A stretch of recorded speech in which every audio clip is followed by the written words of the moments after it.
እግዚአብሔር አምላክ ከሁላችን ጋር ይሁን። እየተመለከትን ያለነው አታመንዝር የሚለውን ነው።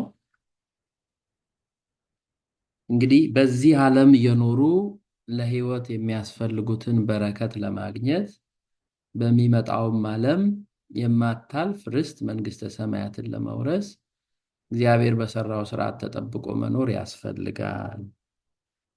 በሥርዓት መመራት ማለትም በእግዚአብሔር ዘንድ አስነዋሪ አሳፋሪ የሆነውን ሕሊና ሳይቀበለው በድፍረትና በሕገ ወጥነት የሚሰራውን ነገር ሁሉ ከመፈጸም መጠበቅ መጠንቀቅ ማለት ነው። እኔ እግዚአብሔር አምላካችሁ ቅዱስ ነኝና እናንተም ቅዱሳን ሁኑ ይላል። በዚህ በዘሌዋውያን ምዕራፍ 19 ቁጥር 6 ላይ እኔ እግዚአብሔር አምላካችሁ ቅዱስ ነኝና እናንተ ቅዱሳን ሁኑ። የሱ የአምላካችን ቅድስና የባህሪው ነው። ማንም የሚወስድበት አይደለም፣ የራሱ ነው። የኛ ቅድስና ግን ከሱ የሚገኝ ነው። ያንን የምናገኛን ቅድስና የምናገኘው ከሱ ነው። የጸጋ ነው የኛ። ሕጉን ትእዛዙን ጠብቀን ስንኖር፣ በሕጉ በቃሉ ስንመላለስ ያን ቅድስና እናገኛለን። ሕጉን ስናፈርስ፣ ትእዛዙን ስንጥስ ደግሞ ቅድስናችን ይወሰዳል። የሚሰጥ የሚነፈግ ነው፣ የሚነጠቅ ነው። ስለዚህ እግዚአብሔር ቅድስናው የባህሪው ነው፣ እኛ ደግሞ የጸጋ ነው።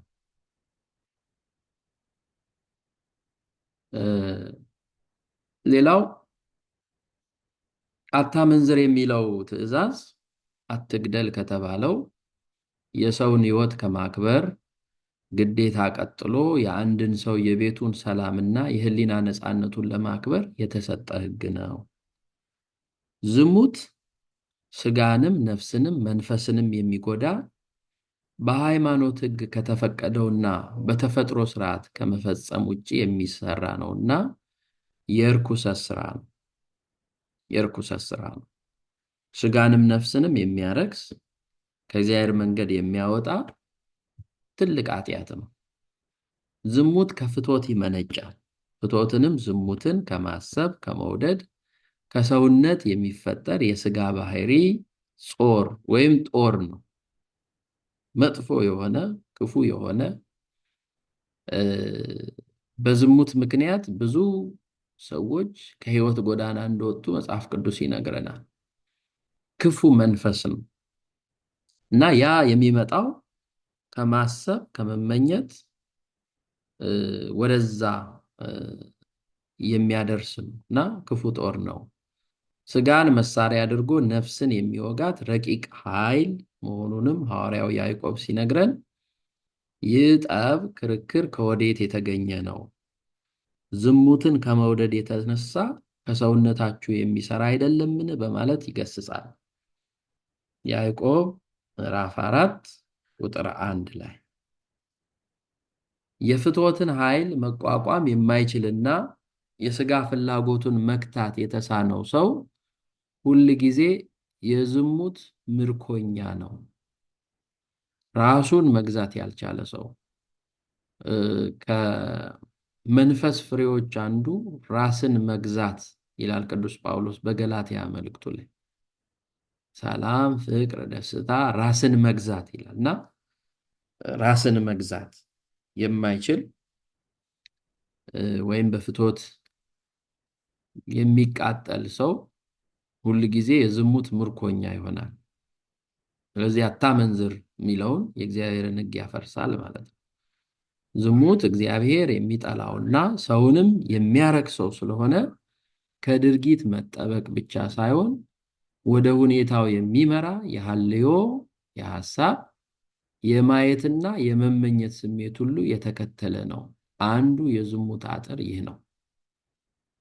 በነገራችን ላይ ዝሙት እያልን የምንነጋገረው ከጋብቻ ውጪ የሆነውን ከተቀደሰው ጋብቻ ውጪ የሚደረገውን ያንን ዝሙት ኃጢአት እንለዋለን። እሱን መሆኑን እንዳትረሱ። በጋብቻ ውስጥ ያለው ምንም አይነት ርኩሰት የለበትም፣ የተቀደሰ ነው፣ የተፈቀደ ነው። ከዛ ውጪ የሆነው ግን በሙሉ ዝሙት ነው።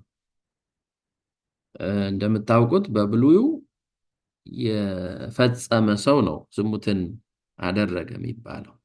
በሐዲሱ ግን ይህ ሕግ ጠንክሮ መጥቶ ወደ ሴት ያየ የተመኘ አመነዘረ። ማየት ራሱ ማመንዘር ነው። ሰው ካየ፣ ካሰበ፣ ከተመኘ እንዳደረገው ነው የሚቆጠረው። ስለዚህ ይሄ የሐዲስ ኪዳን ሕግ ነው ማለት ነው። ስጋችሁ የክርስቶስ አካል ብልት እንደሆነ አታውቁም? እንግዲህ የክርስቶስ አካል ብልት ወስዳችሁ የጋለሞታ ብልት ልታደርጉት ይገባልን? ይላል ቅዱስ ጳውሎስ በአንደኛ ቆሮንቶስ ምዕራፍ 6:15 ላይ። ሕግን ተላልፎ የሰውን ቤት የሚያፈርስ በሕገ ወጥነት መጠየቁ ግድ እንደሆነ ሁሉ የክርስቶስ አካል ብልት የመንፈስ ቅዱስ ማደሪያ የሰውነቱን በሕገ ወጥ የዝሙት ሥራ የሚያረክስ የሚያፈርስ ሰውም በሃይማኖቱ ሕግ ይጠየቃል፣ በፍትሐ እግዚአብሔር ይመረምራል፣ ለሕግ አጥፊዎች የተወሰነው ቅጣትም ይጠብቀዋል። የእግዚአብሔር መቅደስ የሆነውን ሰውነት የሚያፈርስ ሰው፣ ባልተፈቀደለት መንገድ የሚሄድ ሰው መጨረሻ ላይ ከመጠየቅ ወደኋላ አይልም ነው። ለምን? ሕግ ስለተሰጠን አታመንዝር የሚለው።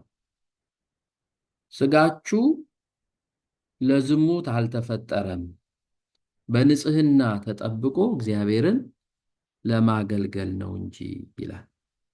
ስጋችሁ ለዝሙት አልተፈጠረም፣ በንጽህና ተጠብቆ እግዚአብሔርን ለማገልገል ነው። ይሄ ሁላችንም ልንረዳ የሚገባ ነው። ያንዳንዳችን ሰውነታችን ንጹህ ሆኖ እግዚአብሔር የሚከብርበት እግዚአብሔር የሚመሰገንበት አድርገን መቅደስ አድርገን ልንይዘው ይገባል። ይህንን ነው ቅዱስ ጳውሎስ በአንደኛ ቆሮንቶስ ምዕራፍ 6 ላይ የሚነግረን። ሰውነታችሁ የመንፈስ ቅዱስ ማደሪያ እንደሆነ አታውቁም ይላል። የመንፈስ ቅዱስ ማደሪያ ነው የሰው ልጅ ሰውነት። ዓይኑ የመንፈስ ቅዱስ ማደሪያ ነው። እጁ፣ እግሩ፣ መላ አካላቱ፣ ሰውነቱ የመንፈስ ቅዱስ ማደሪያ ነው። ይህንን ሁሉም ሰው ሊያውቅ ይገባል።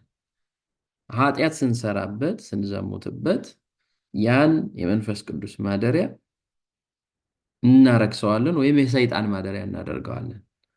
ለራሳችሁ አይደላችሁም፣ ስለዚህ በስጋችሁ እግዚአብሔርን አክብሩ። ስጋችሁ እግዚአብሔርን አክብሩ። እኛ የሕያው እግዚአብሔር ቤተ መቅደሶች ነንና ማንም የእግዚአብሔርን ቤተ መቅደስ ቢያፈርስ እግዚአብሔር እርሱን ያፈርሰዋል። እግዚአብሔር ሁላችንንም ከዚህ ይጠብቀን። የእግዚአብሔር ቤተ መቅደሱ ነውና ያውም እናንተ ናችሁ ይላል። በግልጽ ቃል ነው የሚነግረው። እናንተ የእግዚአብሔር ቤተ መቅደሶች ናችሁ። አንትሙሰ ታቦቱ ለእግዚአብሔር፣ ማደሪያዎቹ ናችሁ። ስለዚህ የሴሰኝነት ተግባር ሰውን በብርቱ የሚጎዳ ስለሆነ አታመንዝር ተብሎ የተሰጠውን የሕያው እግዚአብሔር ትእዛዝ መሰረት በማድረግ ነቢያትም ሐዋርያትም በሰፊው ዘርዝረው አስተምረዋል። በዝሙት በሱሰኝነት በሴሰኝነት የመነጨ ሕይወት በነፍስም በስጋም ብርታት፣ ጽናት፣ ጉልበት አይኖረውም። ደካማ ነው የሚሆነው። ቅዱስ አትናቴዎስ በቅዳሴ ላይ ምን ይላል? ያን ጊዜ ጽኑዓን ብርቶች ነን የሚሉ ይደክማሉ፣ ስጋቸውን ኃይላቸውን በዝሙት አድክመዋልና። በመስገድ በመጾም በመጸለይ የቅድስና ስራን በመስራት ሳይሆን ያደከሙት በዝሙት በፍቶት ምክንያት ለስጋቸው ስለደከሙ በመጨረሻው ጊዜ ግን ኃይላቸው ይደክማል።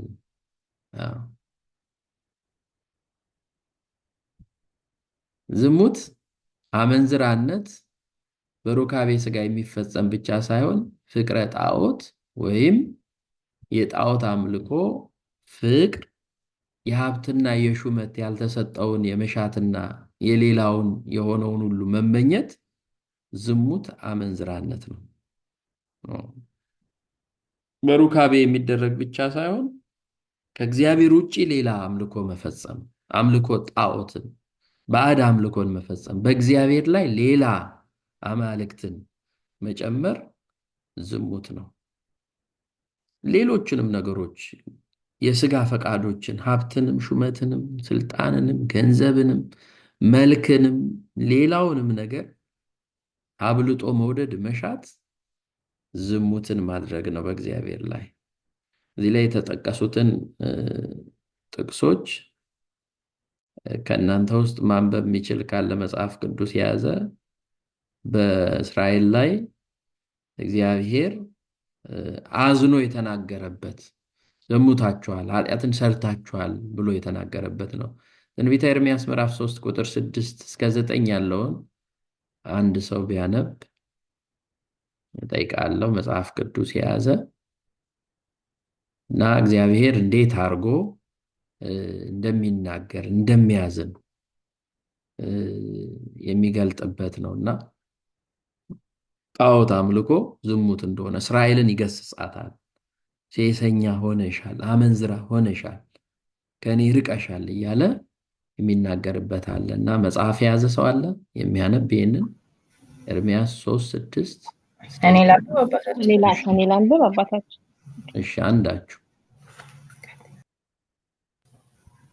ቀጥይ አንብቢ ነው።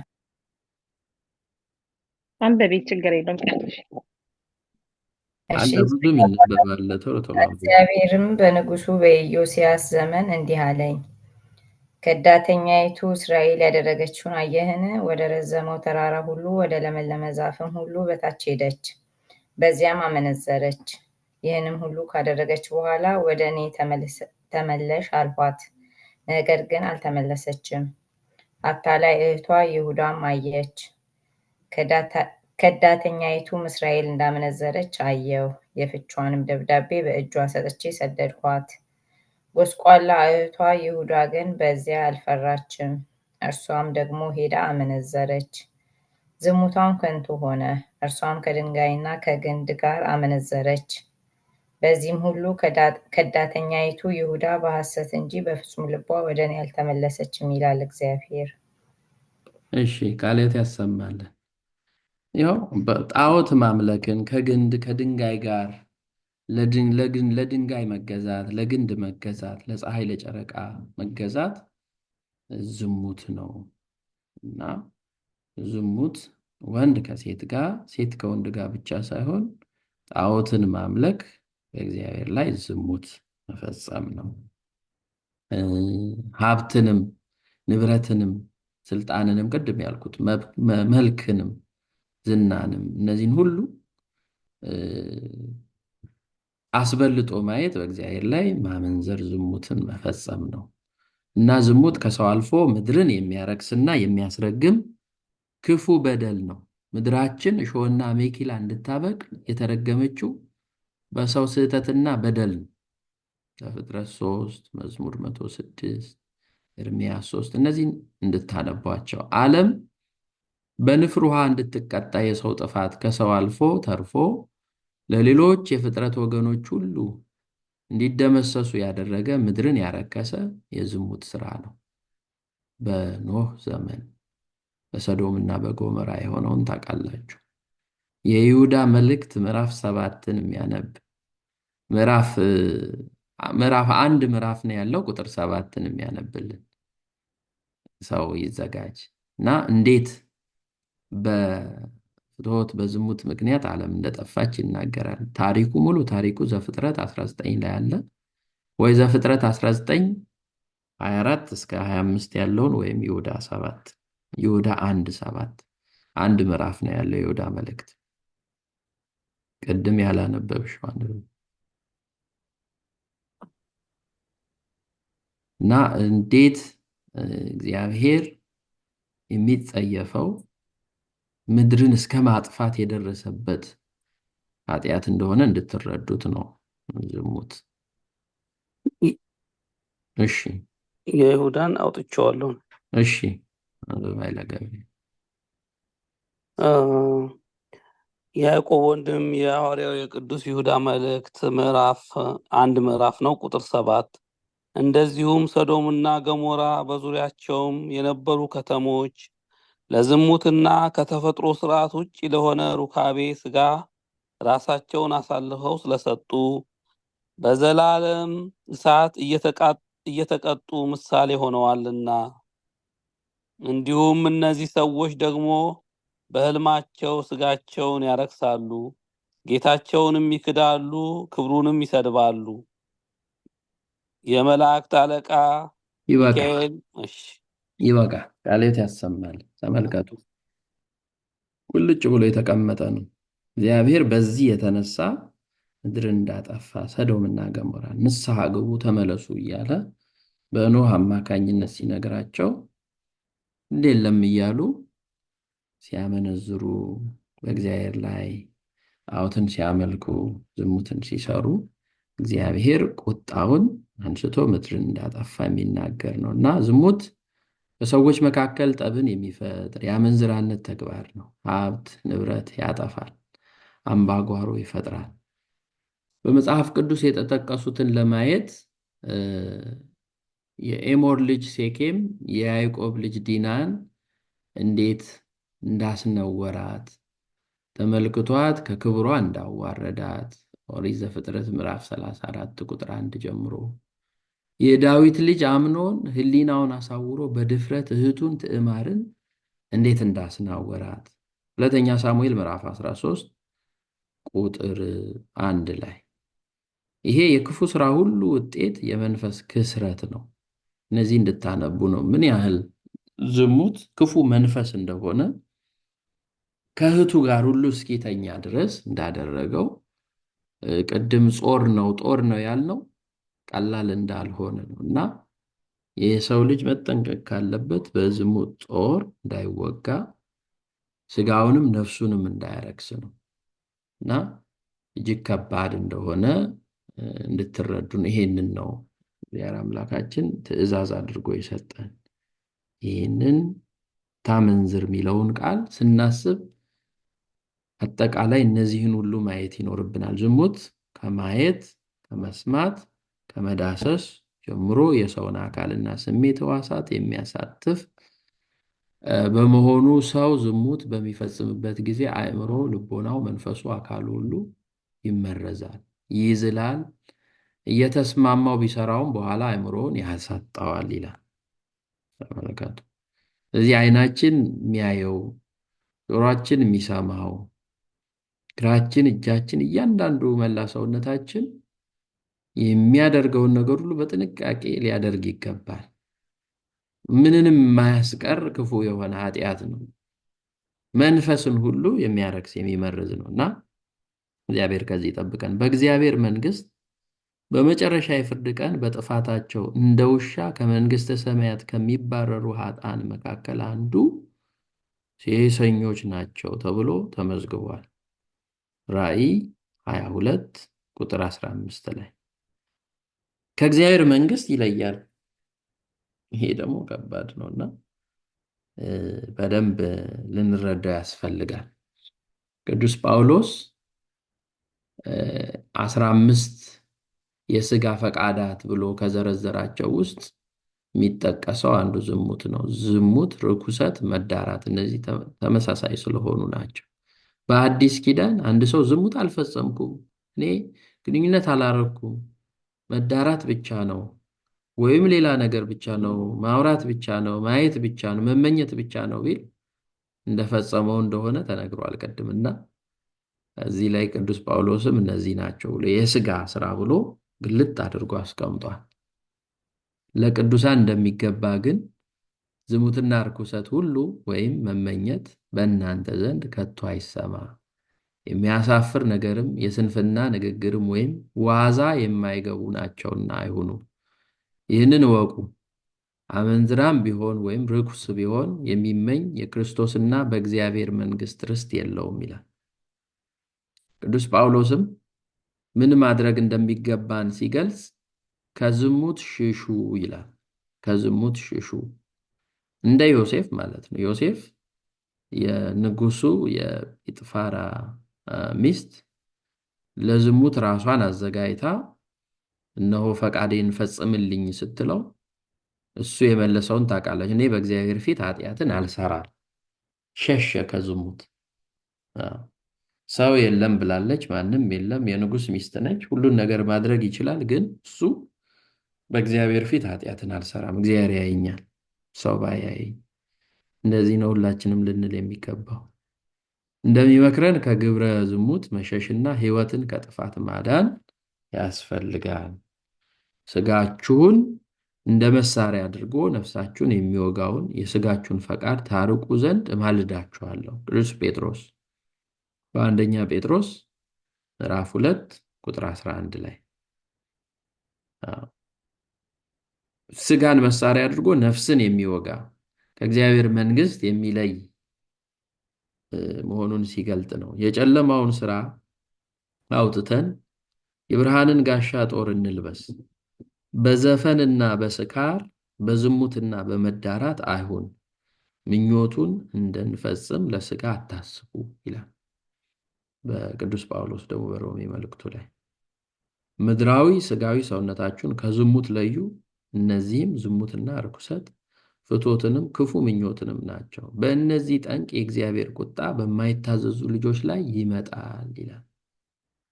ተመልከቱ፣ እግዚአብሔር እጅግ የሚያዝንበት ኃጢአት መሆኑን እንድትረዱ ነው። እዚህ አታመንዝር የሚለው ሕግ እነዚህን ሁሉ ያካትታል ማለት ነው። መመኘትን፣ ማሰብን፣ ማድረግን ብቻ አይደለም፣ ሌሎችንም ነገሮችን ማድረግ፣ እነዚህን ሁሉ የሚያካትት በእግዚአብሔር ዘንድ ቅጣትን የሚያመጣ ከእግዚአብሔር መንግሥት የሚለይ መሆኑን እንድትረዱ ነው። እና ስድስተኛው የእግዚአብሔር ትእዛዝ ሕገ ኦሪት አታመንዝር የሚለው ይሆናል። ወደ ሰባተኛው እንሂድ። ሰባተኛው ኦሪት ዘፍጥረት 20 ላይ ያለው አትስረቅ የሚለው ነው። አትስረቅ። ይህ ሕግ ማንም ሰው የአንድም የብዙም ቢሆን የራሱ ያልሆነውን ሀብትና ንብረት መስረቅ፣ መቀማት አይገባም። የሸፍጥ፣ የማታለል፣ የማጭበርበር ስራ ሁሉ በዚህ ሕግ ይካተታል። በዚህ ሕግ በሚዛንና ስፍር በልውውጥና በግብይት የሚፈጸመውን የተዛነፈ አሰራር፣ የተበደሩትና የተዋሱትን አለመመለስ መስረቅ ነው። የሰው የሆነውን ነገር መውሰድ፣ በመያዣ የተቀበሉትን ሀብት ንብረት መካድ፣ እሱም መስረቅ ነው። መንጠቅና ማስቀረት መስረቅ ነው። የሰራተኞችን የጉልበት ዋጋ መቀማት መስረቅ ነው። የሌላውን ሕይወትና ኑሮ የሚጎዱ መጥፎ ነገሮችን መልካም አስመስሎ ወይም ቀይጦ አስመስሎ ለገበያ አቅርቦ በማይገባ ለመክበር የሚደረገው ከንቱ ጥረትና የተሳሳተ አካሄድ ሁሉ አጠቃሎ የሚከለክል ሕግ ነው። ያው እንደምታዩት ነው እንግዲህ አሁን እዚህ ሀገር ራሱ የሚመጣው እንጀራ ስንት ነገር ይቀላቀልበታል ነው የሚባለው። ሰው ከብራለሁ ብሎ የተሻለ ነገር አገኛለሁ ብሎ የራሱ ያልሆነውን ነገር ከመፈለግ አንደኛ ድርብርብ የሆነ ኃጢአትን መስራት መስረቅ እንዳለው ሆኖ ሰውን ደግሞ ለበሽታ መዳረግ በሀገራችን የምንሰማው ነውና እህሉን ከባዕድ ነገር ጋር መቀላቀል፣ የማይገባ ነገርን ማድረግ፣ የሰውን ንብረት የሰውን ነገር ወስዶ አለመመለስ፣ በሆነው ባልሆነው ያንዳንዱን ነገር መስረቅ፣ እግዚአብሔርን መስረቅ፣ እግዚአብሔር ከሰጠን ሰዓት ላይ ራሱ ለእግዚአብሔር መልሶ አለመስጠት፣ አስራት አለመስጠት፣ ይህንን አለማድረግ ነው መስረቅ ነውና ይህንን ሁሉ ያጠቃልላል ማለት ነው አትስረቅ የሚለው ሕግ። ሁለት አይነት ሚዛን በእግዚአብሔር ዘንድ አጸያፊ ነው። ሐሰተኛ ሚዛንም መልካም አይደለም፣ አባይ ሚዛንም በእግዚአብሔር ዘንድ አጸያፊ ነው ይላል ምሳሌ 20 ላይ። ያልሰሩትና ያልደከሙበትን የሌላ ሰው ሀብት ንብረት መስረቅ፣ መቀማት እንደ ነፍስ መግደል የሚያስቆጥር ጥልቅ ኃጢአት ነው። ያልደከሙበትን፣ ያልሰሩበትን፣ ያለፉበትን ነገር ማግኘት ስርቆት ነው። በክርስቶስ ስም የተጠራ ክርስቲያን ሀብቱን ንብረቱን ለሌላው ይሰጣል፣ ያካፍላል። በሕይወቱም እንኳን ተላልፎ እስከ ሞት ሌሎችን ይረዳል፣ ይታደጋል እንጂ አይሰርቅም። አይቀማም፣ አያታልልም፣ በሐሰተኛ ሚዛንም አይበድልም። ክርስቲያን የሆነ ሁሉ ሲሆን ከራሱ አሳልፎ ለሰው ይሰጣል እንጂ ከሰው አይወስድም። ስለዚህ የክርስቲያን ጠባይ አይደለም ስርቆት ማለት ነው። እና እንደዛ አይነት ነገር የኛ ያልሆነውን ነገር ያልደከምንበትን የሰውን እውነት የሰውን ሐቅ መውሰድ እንደማይገባ ነው። ክርስቲያናዊ ስነ ምግባር ማለት ይሄ ነው። የእግዚአብሔር ልጆች ጊዜን፣ ሀብትን፣ ስልጣንን፣ እውቀትን የመሰለውን ሁሉ ሽፋን መሳሪያ አድርጎ እጅ መንሻ መቀበል፣ ጉቦ መውሰድ፣ አራጣ ወለድ መብላት በእግዚአብሔር ዘንድ የሚያስጠይቅ መሆኑን በዚህ ሕግ ተካቶ ተገልጧል። እነዚህን ጥቅሶች እንድታነቧቸው ነው። ሌቦች የእግዚአብሔርን መንግስት አይወርሱም ይላል። ሌቦች የእግዚአብሔርን መንግስት አይወርሱም። ቅድምም አመንዝራዎች የእግዚአብሔርን መንግስት አይወርሱም ብለናል። አሁን ደግሞ ሌቦች። አትስረቅ የሚለው ጠንካራ ሕግ መሆኑን እንድንረዳ ነው። ስምንተኛው በሐሰት አትመስክር የሚለው ነው። በሐሰት አትመስክር። ይሄ ዘጸአት 20 ቁጥር 16 ላይ ያለ ነው። ሐሰት የእውነት ተቃራኒ ነው። የሆነውን አልሆነም፣ ያልሆነውን ሆነ ብሎ አገላብጦ መናገር ወይም እውነቱን ሐሰት፣ ሐሰቱን እውነት ብሎ በውሸት መመስከር ውሸት ተናጋሪውን ያቀላል፣ አመኔታን ያሳጣል፣ ከእውነት ሚዛን ያወጣል። ውሸተኛ ከንፈር በእግዚአብሔር ዘንድ አጸያፊ ነው። ምሳሌ 23 ቁጥር 22 ላይ በሐሰት መመስከር። አሁን ብዙዎቻችን ይሄ ይስተዋልብናል። እውነት ለመናገር አንዳንዴ ከሰው ላለመቀያየም፣ አንዳንዴ ወዳጅነትን ለማትረፍ በማለት እውነትን መናገር ስንችል ነገር ግን ሐሰትን እናገራልና እግዚአብሔር ይህንን በእርሱ ዘንድ አጸያፊ መሆኑን እንደ ተቀባይነት እንደሌለው ኃጢአት እንደሆነ ልንረዳ ያስፈልጋል። ውሸት መናገር፣ ሐሰት መመስከር በሰውም በእግዚአብሔር ዘንድ የተከለከለ፣ በማህበረሰብ ዘንድ የተወገዘ፣ በስጋም በነፍስም የሚያስቀጣ የሚያስጎዳ በደል ነው። ክርስቲያን ሆኖ ሰው መዋሸት የለበትም። የሐሰት አባት ደግሞ ሰይጣን ነው። አቡሃ ለሐሰት ይባላል ሰይጣን። ስለዚህ እውነትን ስንናገር የእግዚአብሔር ልጆች እንሆናለን፣ ሐሰትን ስንናገር ደግሞ የሰይጣን ልጆች እንሆናለን። በተቃራኒው ማለት ነው። እዚህ ምዕራፍ 6 ላይ ምሳሌ ምዕራፍ 6 ቁጥር 19 ላይ ያለውን እግዚአብሔር 6 ነገሮችን ይጠላል፣ ሰባተኛውን ነፍሱ አጥብቃ ትጸየፈዋለች ይላል። ማን ነው ይህንን የሚያነብልኝ? እነዛን 6ቱንም 7ቱንም ብናነባቸው ጥሩ ነው ብንሰማቸው። ምሳሌ ምዕራፍ 6 ቁጥር 19 እግዚአብሔር 6 ነገሮችን ይጠላል፣ ሰባተኛውን ነፍሱ ትጸየፈዋለች የሚል አለ። መጽሐፈ ምሳሌ ምዕራፍ 6 ቁጥር 19 ማን ነው የሚያነበው? ኃይለ ገብርኤል፣ ወለተ ሚካኤል። እሺ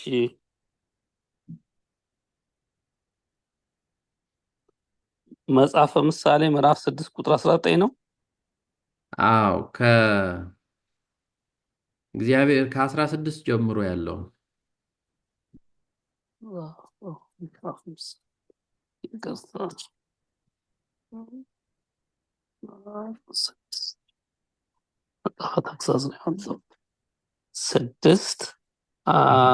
ከስንት ልጀምር አባታችን? 16 ከ16 እግዚአብሔር መጽሐፈ ምሳሌ ምዕራፍ 6 ከቁጥር 16 እግዚአብሔር የሚጠላቸው 6 ናቸው፣ ሰባተኛውንም ነፍሱ አጥብቃ ትጸየፈዋለች። ትዕቢተኛ ዓይን፣ ሐሰተኛ ምላስ፣ የጻድቁን ደም የምታፈስ እጅ፣ ክፉ ሐሳብን የሚያበቅል ልብ፣ ክፉውን ለማድረግ ወዲህና ወዲያ የምትሮጥ እግር፣ ሐሰተኛ ምስክርን የሚያቀጣጥል በወንድማማች መካከል ጠብን የሚዘራ። እሺ፣ ቃልዎት ያሰማልን። አሜን። አዎ። ስለዚህ ሐሰተኛ ምላስ ከተጠቀሱት ውስጥ ትዕቢተኛ ዓይንን እግዚአብሔር ይጠላል፣ ሰው የሚንቅ፣ ሰውን የሚያቃልል፣ በአርአያ ሥላሴ የተፈጠረን ሰው እንደ ተራ ነገር የሚያይ ትዕቢተኛ ዓይንን እግዚአብሔር ይጠላል። ሐሰተኛ ምላስን እግዚአብሔር ይጠላል። ውሸት የሚናገር ከአንደበቱ እውነት የማይገኝ ሐሰተኛ ምላስ እግዚአብሔር ይጠላል። ንጹሕ ደምን የምታፈስ እጅ እግዚአብሔር ይጠላል። ወደ ክፉ የምትሮጥ እግርን እግዚአብሔር ይጠላል። ክፉ ሐሳብን የሚያበቅል ልብ እግዚአብሔር ይጠላል። በሐሰት የሚናገር ሐሰተኛ ምስክርን እግዚአብሔር ይጠላል። ሰባተኛው ግን ይገርማችኋል፣ ነፍሱ አጥብቃ ትጸየፈዋለች ያለው በወንድማማች መካከል ጠብን የሚዘራ።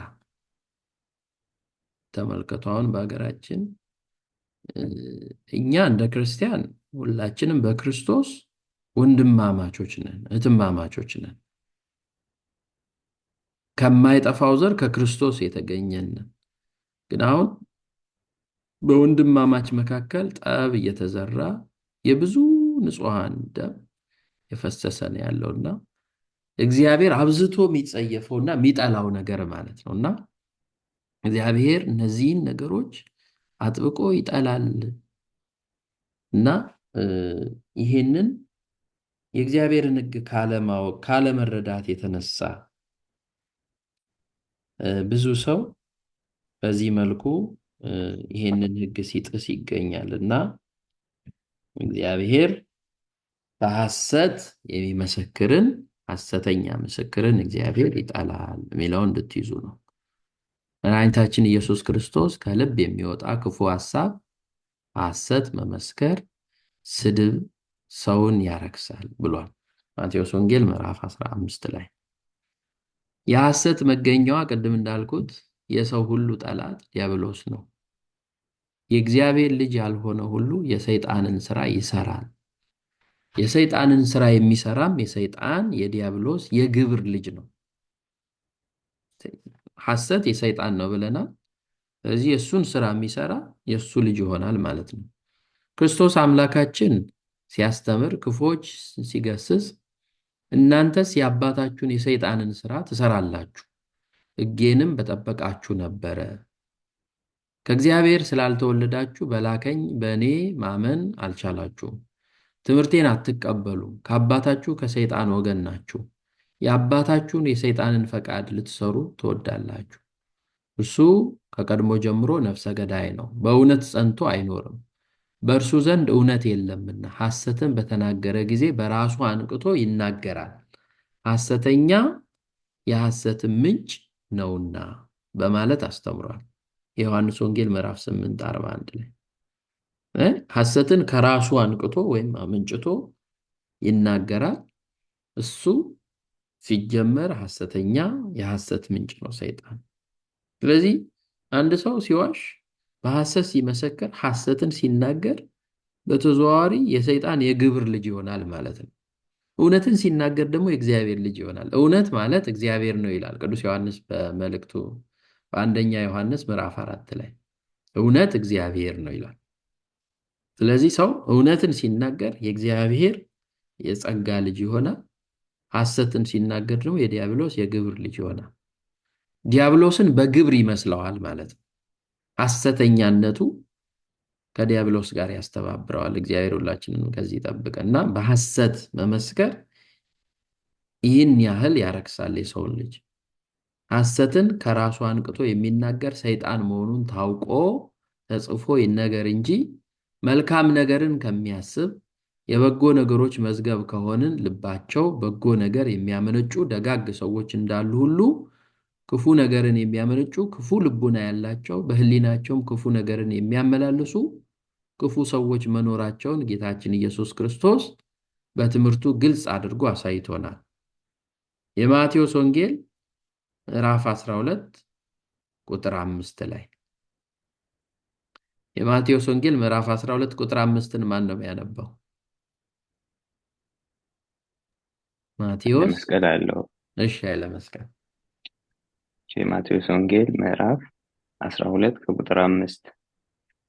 እርሱ ግን እንዲህ አላቸው፣ ዳዊትና ከእርሱ ጋር የነበሩት በተራቡ ጊዜ እርሱ ያደረገውን ወደ እግዚአብሔር ቤት እንደገባ ካህናትም ብቻ እንጂ እርሱና ከእርሱ ጋር የነበሩት ሊበሉት ያልተፈቀደውን የመሥዋዕቱን ኅብስት እንደበላ አላነበባችሁምን? ካህናትም በሰንበት በመቅደስ ሰንበትን እንዳያረክሱ ኃጢአትም እንዳይሆንባቸው በሕጉ አላነበባችሁምን? ነገር ግን እላችኋለሁ ከመቅደስ የሚበልጥ ከዚህ አለ። ምሕረትን እወዳለሁ መሥዋዕትንም አይደለም ያለው ምን እንደሆነ ብታውቁስ ኃጢአት የሌለባቸውን ባልኮነናችሁም ነበር። የሰው ልጅ የሰንበት ጌታ ነውና። እሺ፣ ቃልዮት ያሰማልን። ጌታችን በማቴዎስ ወንጌል በማቴዎስ ቤት ተገኝቶ የነበሩትን ፈሪሳውያንና እሱን ይከሱት የነበሩትን የተናገረበት ነው። ከመስዋዕት ይልቅ ምሕረትን እወዳለሁ ብሎ እሱን በሐሰት ከሰውት። ከኃጢአተኞች ጋር ከቀራጮች ጋር ይበላል፣ እንደነሱ ነው ሎቱ ስብሐት። እሱም ኃጢአተኛ ነው ቀራጭ ነው ለማለት እሱን በሐሰት መስክረውበት ስለነበረ እኔ ምሕረትን እወዳለሁ ይቅርታን እወዳለሁ እንጂ መስዋዕትን አይደለም ብሎ የተናገረበት ነው። የማቴዎስ ወንጌል ምዕራፍ 12 ቁጥር 5 ላይ አንዱ ጌታ ለሞት ካበቃው ምክንያት መካከል የሐሰት ምስክርነት ነው። ለቄሳር ግብርን አትገብሩ ይላል፣ ከቀራጮች ጋር ይበላል ይጠጣል፣ ነገስታትን ይገስጻል፣ እንዲህ የሚሉ የሐሰት ምስክሮች ተዘጋጅተው በሐሰት ተመስክሮበት ነው ጌታ ለመስቀል ሞት የበቃው። በሐሰት ስራ የተጎዱ ሰዎች ሐሰት መስካሪዎች ናቡቴ እግዚአብሔርና ንጉሱን ሰድቧል ብለው ያልሰሙትን መስክረው ናቡቴን በግፍ አስደብድበውታል። በሐሰት ተመስክሮበት ንጹሕ ናቡቴ ያልተናገረውን ተናግሯል ተብሎ ደሙ እንዲፈስ ሆኗል። በአንደኛ ነገሥት ምዕራፍ 20 ቁጥር 13 ላይ። በዚህ በሐዋርያት ሥራ ደግሞ ምዕራፍ 5 ቁጥር 1 እስከ 11 ላይ አናንያና ሰጲራ የተባሉ ባልና ሚስት መንፈስ ቅዱስ ባደረበት ሐዋርያና በእግዚአብሔር ፊት እውነትን በሐሰት ሸፍነው የሸፍጥ ሥራ በመስራታቸው ተቀስፈዋል። ሁለቱም በአንድ ጊዜ ሞተው በአንድ ቀን ተቀብረዋል። እግዚአብሔር ከዚህ ጠብቀን። ተመልከቱ፣ ሐሰት ምን ያህል ከባድ እንደሆነ እንድታስተውሉ ነው። እነዚህ ሁለት ባልና ሚስቶች በቀደመችዋ ቤተክርስቲያን በነበረው ህብረት ሁሉም ያላቸውን ሀብት ንብረት እየሸጡ ወደ እግዚአብሔር ህብረት ሲገቡ እነዚህም እንደ ሰው ያንን ማድረግ ፈልገው መሬታቸውን ሸጠው ሊገቡ ፈለጉ። በኋላ ግን ሰይጣን ጥርጣሬን ውስጣቸው ላይ ዘራ። የሸጡበትን ዋጋ እውነቱን ሳይናገሩ ቀንሰው ተናግረው ለቅዱስ ጴጥሮስ ተናገሩ። መጀመሪያ ባልየው ዋሸ። ከዛ መንፈስ ቅዱስን ልታታልል አይገባም አለው። እንደገና ሚስቱም ስትጠየቅ ተመሳሳይ ውሸት ዋሸች፣ ሐሰትን ተናገረች። እሷም እንደዚሁ በሞት ተቀጣች። የሐዋርያት ሥራ ምዕራፍ 5ን አንብቡት። ይሄ ቅድም ያልኩት ጌታ ላይ የሐሰት ምስክሮች በጠላትነት ተነሱብኝ ተብሎ በነቢዩ ዳዊት ላይ የተነገረው ትንቢት በክርስቶስ ላይ እንደተፈጸመ ነው። ንጹሕ ባህሪ ኢየሱስ ክርስቶስ ሳይበድል እንዲሞት የሐሰት ምስክሮች ተቆጥረውበታል፣ ቅድም ያልኩት። ስለዚህ የሐሰት ምስክርነት የብዙ ሰዎችን ሕይወት አጥፍቷል፣ ብዙ ሀገሮችና ከተሞችን አፍርሷል፣ በንብረት ላይ ውድመት አስከትሏል። ይህ ከሆነ በሐሰት አትመስክር የተባለውን ሕግ በጥንቃቄ መጠበቅ፣ ከሐሰት ወሬና ሐሰተኛ ምስክርነት መራቅ ይገባል። ከፍጡር ፍጹምነትን መጠበቅ እጅግ አስቸጋሪ ቢሆንም እኔ ቅዱስ ነኝና እናንተም ቅዱሳን ሁኑ የሚለውን የጽድቅ መንገድ ለመከተል የሚያበቃው መንገድ ይኸው ነው። በሐሰት አለመመስከር ነው። ዛሬ እውነት ለመናገር በሀገራችንም ያለ በደላቸው በደለኞች ሆነው በሐሰት ተመስክሮባቸው በየእስር ቤቱ የሚማቅቁ ብዙ ንጹሐን ሰዎች አሉ። በሀገራችንም ብቻ አይደለም፣ በዓለም ደረጃ ብዙ ዓመት ዕድሜ ልክ ተፈርዶባቸው ግን በሐሰት ምስክርነት ለእንደዚህ አይነት የሚዳረጉ ብዙ ሰዎች አሉና እግዚአብሔር መቼም ይህን ሁሉ ይመለከታል ማለት ነው። እና ሐሰተኛ ምስክር ሆኖ አለመገኘት ነው የእግዚአብሔር ሕግ ስለሆነ ይህንን አለማድረግ ነው። በማንኛውም ሁኔታ በገንዘብም ተደልሎ፣ በስልጣንም ተደልሎ፣ በዝምድና በማንኛውም ሁኔታ ሐሰተኛ ምስክር መሆን አይገባም። አንደበት ግን ትንሽ አካል ብልት ሲሆን ትልቅ ጫካን ያቃጥላል፣ መግታትም ያስቸግራል። ሁላችን በብዙ ነገር እንሰነካከላለን። በአንደበቱ የማይሰናከል እርሱ ሥጋው መግታት የሚቻለው ሰው ግን ፍጹም ነው ይላል ያዕቆብ ተብሎ የተጻፈውን መመልከት ጠቃሚ ነው። እኔ ግን እላችኋለሁ ሰዎች ስለሚናገሩት ስለ ከንቱ ነገር ሁሉ በፍርድ ቀን መልስ ይሰጡበታል። ከቃል የተነሳ ትጸድቃለህ፣ ከቃል የተነሳ ትኮነናለህ። ይሄ የአምላካችን ቃል ነው። አንድ ሰው በተናገረው ንግግር መሰረት የተናገረውን ያህል ያጠፋውን ያህል ይቀጣል። ሰው የዘራውን ያንኑ ያጭዳል እንደሚለው መጽሐፍ ሁሉ ከቃል የተነሳ ትጸድቃለህ፣ ከቃል የተነሳ ትኮነናለህ። በዛ በዕለተ ዓርብ ከጌታ በቀኝና በግራ የተሰቀሉ ሁለት ወንበዴዎች ነበሩ። በቀኝ የተሰቀለው ፈያታዊ ዘየማን እኛ በበደላችን ነው፣ አንተ ግን ያለ ኃጢአት ነው፣ እነሆ በመንግስት በመጣ ጊዜ አስበኝ አለው። በእግዚአብሔር መንግስት ታሰበ፣ አዳምን ቀድሞ ገነት ገባ። ከቃሉ የተነሳ ጸደቀ። ከቃሉ የተነሳ ደግሞ የተኮነነው በግራ በኩል የነበረው ወንበዴ እስቲ አምላክ ነኝ ትላለህ፣ ጌታ ነኝ ትላለህ፣ አንተ ራስህንም አድን እኛንም አድነን ብሎ በትዕቢት ቃል ተናገረ፣ ተኮነነ። እና ከቃሉ የተነሳ ትጸድቃለህ፣ ከቃል የተነሳ ትኮነናለህ። የምንናገረው ነገር የሚያጸድቅም የሚያስኮንንም ነው። ሰው ሐሰትን ሲናገር ይኮነናል፣ ምንም ጥርጥር የለውም። ለተናገራት ሐሰት መልስ የሚሰጥባት ቀን ትመጣለች፣ የፍርድ ቀን። ለተናገረው እውነት የሚመሰገንበት በእግዚአብሔር ዘንድ የሚከብርበት ቀን ትመጣለች፣ የፍርድ ቀን።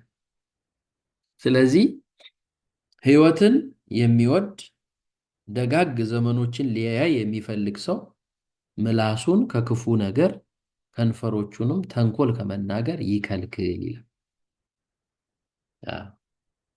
ሕይወትን የሚወድ ሰው ደጋግ ዘመኖችን ሊያይ የሚፈልግ ሰው ምላሱን ከክፉ ነገር ማለት ምን ማለት? ከሐሰት ከመናገር፣ ሰውን ከመስደብ፣ ያልተገባ ነገር ከማድረግ፣ ከዚህ ሁሉ ምላሱን ይከልክል። ምላስ በእሳት ተመስላለች። ትንሽ እሳት ብዙ ጫካ እንደምታቃጥል ሁሉ አንደበትም እሳት ናት።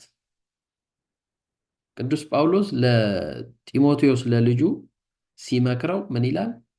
ለመናገር የዘገየ ለመስማት የፈጠንኩን ይላል። ሰው ከአፉ ከወጣ በኋላ ብዙ ችግር ያመጣል። ግን ከአፉ ሳይወጣ ሳይናገር መልሶ መላልሶ አስቦ አስተውሎ የተናገረው ነገር ዋጋ ያስገኛል እና አንደበትን መከታተል መቆጣጠር ያስፈልጋል። ልበ አምላክ ቅዱስ ዳዊት ለአፌ ጠባቂ አኑርልኝ እንዳለው ለእያንዳንዳችን ለአፋችን እግዚአብሔር ጠባቂ ያኑርልን። በምንናገረው ነገር ቅጣት በእኛ ላይ ስለሚያመጣ ማለት ነው እና የሐሰተኛ ምስክርን እግዚአብሔር ይጠላል። ከትእዛዝ ውስጥ አንዱ ይሄ ነው፣ ሐሰተኛ ምስክር ነው። ዘጠነኛው እንመልከተው ወይስ መሽቷል? በቀጣይ ጊዜ ብናየው ይሻላል። እንቀጥል ወይስ ይብቃን? 10 ሰዓት ስለሆነ ነው። ከቻላችሁ ችን ጨርሰናት ወደ ቀጣዩ ብናልፍ ጥሩ ነው። ካልሆነ ግን ማቆም እንችላለን። በቀጣይ ጊዜ የቀረውን 2 ይቀራሉ፣ እነሱን እንመለከታለን። ይቆየን። እሺ ይቆየን። አምላካችን እግዚአብሔር የሰማነውን በየልቦናችን ውስጥ ጽላት ይጻፍልን። አሜን። በተማርነው 30፣ 60፣ 100 እንድናፈራ አምላካችን እግዚአብሔር ይፍቀድልን። አሜን። በቀጣይ ስንገናኝ 2ቱን የቀሩትን የባልንጀራህን ቤት አትመኝ የሚለውንና ባልንጀራህን እንደራስህ ውደድ የሚለውን 10ኛውን ትእዛዝ እንመለከታለን።